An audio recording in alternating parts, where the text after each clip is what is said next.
नमस्कार साथियों, स्वागत आप सभी का सौदा घर के आज की इस नई वीडियो में। साथियों, आज बात करेंगे पूरे हफ्ते में हुए बड़े न्यूज के बारे में, जिससे आपको तमाम जानकारियां मिल पाए और आप अपडेटेड रह सकें। यदि आपको प्रयास पसंद आए तो वीडियो को लाइक शेयर करने के साथ साथ अपने चैनल सौदा घर को सब्सक्राइब करके बेल आइकन जरूर प्रेस कर लें, जिससे आपको तमाम इन्फॉर्मेशन मिले और हमें मिले आपका प्रेम और आशीर्वाद। चलिए इस एपिसोड की शुरुआत करते हैं। इस एपिसोड में जो सबसे पहली खबर हमने ली है वो है मिसिंग लिंक से लेके। अब मिसिंग लिंक के बारे में हमने तमाम बार जो है बात की आप लोगों के सामने। आपको थोड़े में बता दें, ऐसे 300 से ज्यादा रोड है पूरे पुणे में जहां पे कि कहीं ना कहीं कोई ना कोई हिस्सा उस रोड का कंप्लीट नहीं हुआ है, जिसके चलते जो टेंडर निकाले गए हैं, जो मैक्सिमम स्ट्रेच में काम हो चुका है, वो पूरी तरीके से पैसा बर्बाद हो चुका है, पब्लिक का, हम लोगों का। और उस पर किसी भी तरह का ट्रैफिक मूवमेंट नहीं है, क्योंकि वो कहीं ना कहीं जाके वो स्ट्रेच जो है ब्लॉक हो जाता है। उसका एक्विजिशन नहीं हुआ है, उस पर कंस्ट्रक्शन हो नहीं सकता रोड का, तो उसका यूज भी नहीं हो सकता है। ऐसा ही एक रोड है बानेर पासान लिंक रोड। अगर आप बानेर पासान के पूरे डीपी प्लान की बात करें तो 1992 में ये डीपी प्लान पास किया जाता है, जहां पर तमाम रोड और तमाम चीजें आपके सामने दिखाई जाती हैं, जो कि गूगल पे सर्च करके भी आप डीपी प्लान को देख सकते हैं। अब ये रोड जो है 36 मीटर वाइड रोड, 1200 मीटर का रोड, यानी कि 1.25 किलोमीटर का ये रास्ता था। 2014 में ही इसका 1 किलोमीटर यानी 1000 मीटर का जो स्ट्रेच है वो कंप्लीट कर लिया गया। लेकिन 200 मीटर का जो स्ट्रेच है, 50 मीटर पे एक जगह और 150 मीटर पे एक जगह जो है, वो लैंड एक्वायर ही नहीं हो पाया। और लैंड एक्वायर नहीं हुआ तो वो रोड का काम ही नहीं हुआ।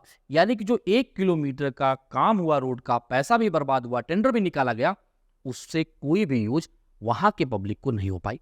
इसके चलते क्या करते हैं, यहां का जो बानेर पासान लिंक वेलफेयर ट्रस्ट है वो जाता है बॉम्बे हाई कोर्ट में। और इनकी जो पहली हियरिंग की जो ऑर्डर आती है वो आती है अगस्त लास्ट ईयर में, 23 में। अब उस समय ये ऑर्डर कहा जाता है कि पीएमसी इस पे तत्काल प्रभाव से ये बताए कि आखिर इस पे ये एक्शन कब लेने वाले हैं, कब लैंड एक्वायर होगा, कितने समय पे रोड ये बन के तैयार होगा। इसके बारे में पूरा एक प्लान जो है वो हाई कोर्ट को बतलाएं और उसके हिसाब से जल्द से एक्वायर करके रोड को कंप्लीट करें। लेकिन 1 साल बीतने को है, अभी तक उस पर कोई भी प्लान, कोई भी एफिडेविट पीएमसी की तरफ से बॉम्बे हाई कोर्ट को सबमिट नहीं किया जाता है। जिसके चलते भी जो लास्ट हियरिंग थी वो 10 जुलाई को थी और उस पर फिर बॉम्बे हाई कोर्ट ने जो है तरजीह दी और ये कहा कि आप जो एक तरीके से पब्लिक का पैसा है वो कैसे आप बर्बाद कर रहे हो। 1 किलोमीटर बनाने का ही क्या फायदा था, ऐसे टेंडर को फ्लोट करने का क्या फायदा हुआ, अगर वो रोड कंप्लीट ही नहीं होता है। 200 मीटर का पैच अगर आप कंप्लीट नहीं कर सकते, एक्वायर नहीं कर सकते हैं, तो फिर आपने टेंडर पैसे पहले कैसे जो है फ्लोट कर दिया। ये एक बहुत बड़ा सवाल था जो कि बॉम्बे हाई कोर्ट ने उठाया। अब इसके बाद क्या हुआ है, बॉम्बे हाई कोर्ट ने इस पे एक तरीके से सख्ती से पेश आते हुए ये बात कही है कि 10 दिन के अंदर इसका पूरा रोड मैप, इस पे एक एफिडेविट जो है सबमिट किया जाए बॉम्बे हाई कोर्ट में पीएमसी की तरफ से, पुणे म्युनिसिपल कॉर्पोरेशन की तरफ से, कि आखिर ये कितने समय पे लैंड एक्वायर करके आप इसे कंप्लीट करने वाले हैं। अब ये 10 दिन की जो डेट क्रॉस होने के बाद 24 जुलाई को इसी महीने जो है इसकी सुनवाई दोबारा होनी है। अब देखते हैं पीएमसी इस पे क्या करने वाली है। लेकिन ये सिर्फ एक रास्ते की कहानी नहीं है, ऐसे 300 या इससे भी ज्यादा रोड हैं जो एक तरीके से मिसिंग लिंक के कैटेगरी में आते हैं, जो कहीं ना कहीं जो है ब्लॉक हैं। अगर आप देखें जो आपका रास्ता है, चाहे खराड़ी से आप जो है एक तरीके से रिवर फ्रंट के रास्ते की बात कर लीजिए, वो रास्ता भी आज तक कंप्लीट नहीं हो पाया है। कल्याणी नगर में कुछ पैचेज में बना हुआ है रास्ता, खराड़ी में कुछ पैचेज में बना हुआ है। इवन मुंडवा ब्रिज के पहले तक ही रास्ता कनेक्ट नहीं हो पाया था 50 मीटर के चलते, वो भी जाके अभी 5-6 महीने पहले जो है कंप्लीट हुआ है। जो कि रास्ता खराड़ी कल्याणी नगर को क्रॉस करते हुए शिवने तक जाना है। अगर ये रास्ता कंप्लीट कर दिया जाए तो आप सोचिए जो नगर रोड पे आज ट्रैफिक की हालत है उसमें कितनी कमी आ सकती है। यही नहीं, हमने पहले भी आपको दिखाया कि जो आपका शास्त्री नगर है उसके आगे भी रोड के पैच का काम हो चुका है मेट्रो से लग के, लेकिन वहां पे फिर 50 मीटर 40 मीटर का स्ट्रेच है जो नगर रोड पे उसे कनेक्ट नहीं होने दे रहा है। वहां पे भी डिस्प्यूट है, वहां पे भी लैंड एक्वायर नहीं हो पा रहा है, लोगों को शिफ्ट नहीं किया जा पा रहा है, ना रोड बन पा रहे हैं। तो आखिर जो रास्ते में कंक्रीट रोड में खर्चे लग रहे हैं और जहां पे लैंड एक्वायर किए गए हैं, वो तो पैसा हम लोगों का, आप लोगों का, हम सब का बर्बाद ही हो रहा है। आखिर इसमें करना क्या चाहिए, आप इसके बारे में कमेंट में लिख के बताइए, आपका क्या सुझाव है। मुझे तो ऐसा लगता है कि जितने नए लोकेशन ऐड होते जा रहे हैं कॉर्पोरेशन में, उसे प्राइवेट बॉडी को दे देना चाहिए। क्लीनिंग के काम को भी प्राइवेट बॉडी को दे देना चाहिए। क्योंकि आप देखें लोहगांव को देख लीजिए, केशवनगर को देख लीजिए, ये सब लोकेशंस आपके 2017 में जो है कॉर्पोरेशन के अंदर आए थे। यानी अगर आज से देखें तो 7 साल पहले, लेकिन आज भी आप जाएंगे तो तमाम ऐसे हफ्ते गुजर जाते हैं कि जहां पर गार्बेज कलेक्शन नहीं हो पाता है। ये लोगांव की हालत मैं आपको बता रहा हूं, बदतर स्थिति है। वहां रास्ते पे आप जाएंगे देखेंगे तो रास्तों की हालत जो है, जो लोग वहां रहते हैं वो जानते, या फिर जो लोग वहां से ट्रेवल करते होंगे, आते जाते होंगे, उनको पता है। तो आप बताइए कॉर्पोरेशन का फायदा क्या है?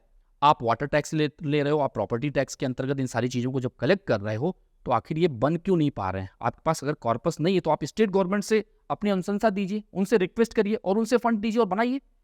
क्या है कि एक कॉर्पोरेशन को इतना बड़ा बना देना कि महाराष्ट्र में सबसे बड़ा शहर बन चुका है, सबसे बड़ा कॉर्पोरेशन पीएमसी बन चुका है, ये इनके ऊपर लोड है। और जो इनका थॉट प्रोसेस है, जो इनका मैकेनिज्म है, वो एक तरीके से कन्वेंशनल है। इनका इंटेंट ही नहीं है कि किसी काम को ऑन टाइम किया जाए। तो मेरे हिसाब से जो नए लोकेशन ऐड किए गए हैं उनको प्राइवेट बॉडी को दे देना चाहिए, इस कॉर्पोरेशन को 2-3 हिस्सों में बांट देना चाहिए, और जो नए लोकेशन को कॉर्पोरेशन में ऐड करने की बात चल रही है उन्हें भी नए कॉर्पोरेशन बना के ही देना चाहिए, इस कॉर्पोरेशन में ऐड नहीं किया जाना चाहिए, जिससे कि द्रुत गति से काम हो सके और आपस में ये कॉर्पोरेशन कंपीट कर सके, जिससे पब्लिक को जो दिक्कतें हो रही ना हो पाए। और यही एक रोड मैप होगा जो आने वाले समय पे पीएमसी को, पुणे को एक नए मुकाम तक ले जा सकता है। अदरवाइज जिस हिसाब से आप देखें यहाँ इंफ्रा डेवलपमेंट, यानी मैं प्राइवेट इंफ्रा की बात कर रहा हूँ, रियल एस्टेट डेवलपमेंट की बात कर रहा हूँ, फ्लैट बेचे जा रहे हैं, बिल्डिंग बनाए जा रहे हैं, हाई राइजेस बनाए जा रहे हैं, तो ट्रैफिक दिनों दिन बढ़ेंगे। अगर आप इन मिसिंग लिंक रोड को कंप्लीट नहीं करेंगे, नए रोड नहीं बनाएंगे, डीपी रोड आप 10 साल 20 साल 2 साल 2-3 डिकेड पहले बना चुके हैं, नए नए डीपी प्लान्स आते हैं, अगर उस पर एक्शन नहीं होगा, रिंग रोड एग्जीक्यूट नहीं होगा, तो फिर आप बताइए इस सिटी में जो इतना इन्वेस्टमेंट आ रहा है वो आने वाले समय तक सस्टेन नहीं हो पाएगा।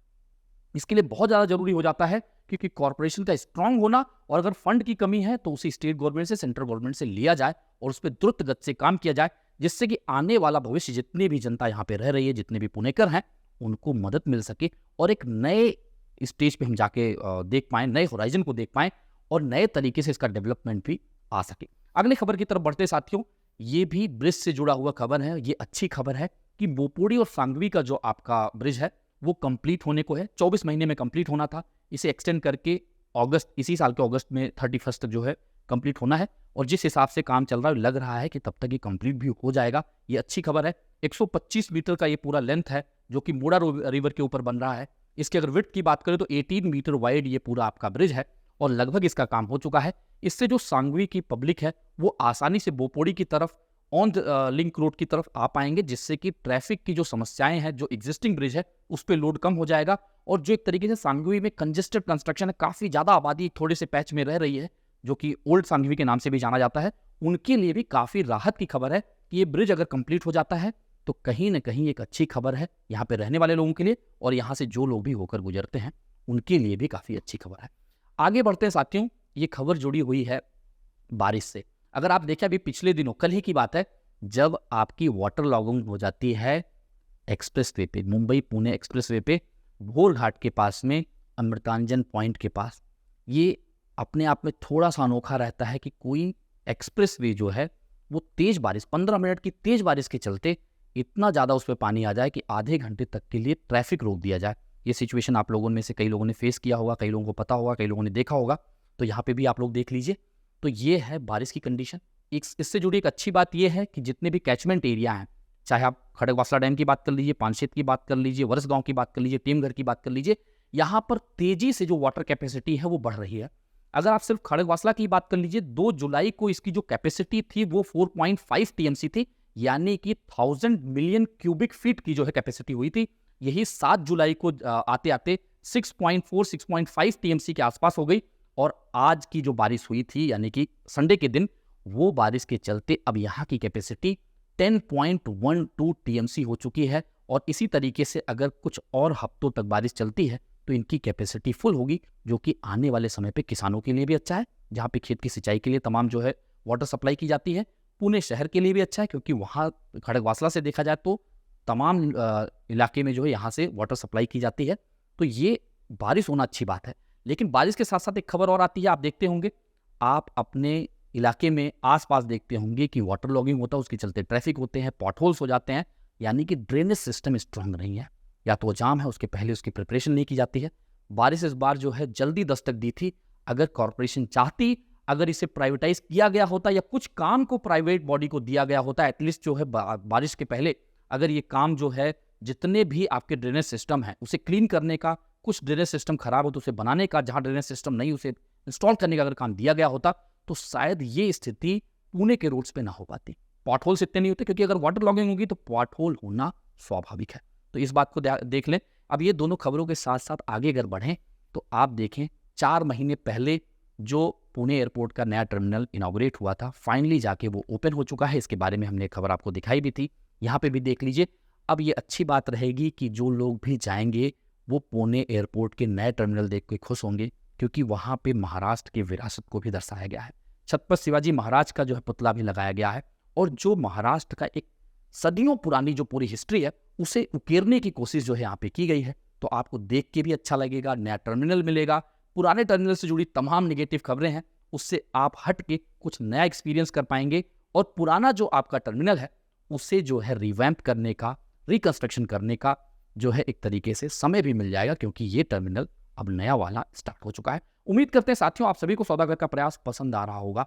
आपका जो भी मशवरा है वो हमें कमेंट में लिख के बता दीजिए। कोई भी प्रॉपर्टी खरीदने से पहले या उसके बाद में कोई समस्या आपके मन में है, उसके लिए हमने क्वेरी कंसर्न फॉर्म का लिंक डिस्क्रिप्शन में दिया है, उसके जरिए आप अपनी समस्या हम तक पहुंचा सकते हैं। उम्मीद करते हैं सौदागर आप लोगों तक तमाम इंफॉर्मेटिव कंटेंट ला रहा है, ऐसे ही लाता रहेगा। यदि आपको प्रयास पसंद आया है तो लाइक शेयर करने के साथ साथ अपने चैनल को सब्सक्राइब करके बेल आइकन प्रेस कर लें। जल्द मिलेंगे एक नए वीडियो के साथ, एक नई इंफॉर्मेशन के साथ। तब तक के लिए धन्यवाद, नमस्कार।